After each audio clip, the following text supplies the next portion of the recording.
I've had the pleasure of having Iranian friends because I was born and raised in Kuwait and I was there for a long time. Absolutely wonderful people, very resilient, very smart, and quite liberal. Most of the ones I've met, they have very tasty foods that I've had. So that's my personal interaction with Iranians, and I've only had wonderful stories to share. Just so people are aware, Iran, it means the land of the Aryans, and it's an historic, prominent Persian nation that has over 2,500 years of imperial history. It has influences from Zoroastrianism, poetry, architecture, and just for edification, it's actually pronounced Iran.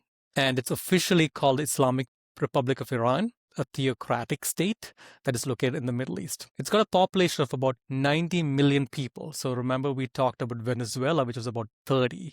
So this is 3 times the size of Venezuela. And Iran ranks 17th globally in both its geographic size and its population size. And it's the 6th largest country in Asia.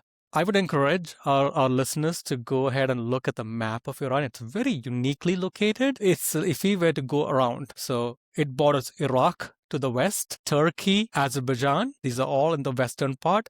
Then we've got Armenia in the northwest. It's got the Caspian Sea to the north, then Turkmenistan to the northeast, Afghanistan to the east, Pakistan to the southeast, and the Gulf of Oman and the Persian Gulf to the south. Very unique location where it bridges the gap between the Middle East and the rest of Asia on the east.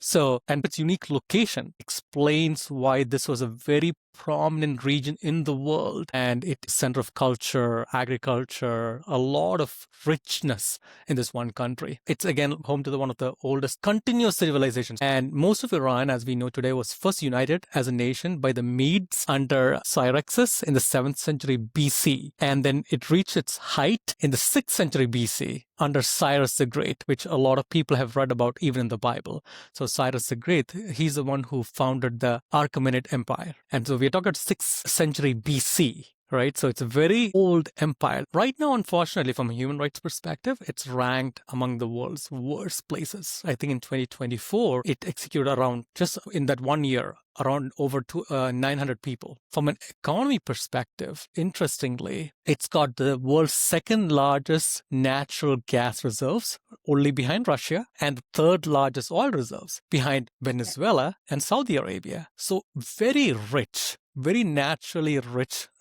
country, but because of its corruption and other issues, it's got a 48% inflation recently, which is really causing a lot of havoc in people's lives. From a culture perspective, it's a highly sophisticated culture. Literacy rate is very high, over 95%. And this will be surprising to a lot of people that women actually dominate universities. They form about 60% of students, and this creates a massive intellectually secular class. Let me quickly touch on the military. It's an interesting one. It is actually one of the largest standing armies of about 1 million active plus reserves. It's ranked top 10 in terms of global firepower and top 20 in terms of active personnel, which is very interesting if you think about the decades of sanctions for them to rank that high. And I've also read in several places, technologically, they're really advanced. I think that in the top 10 in nanotechnology advances, like this is a very rich, literate, sophisticated country.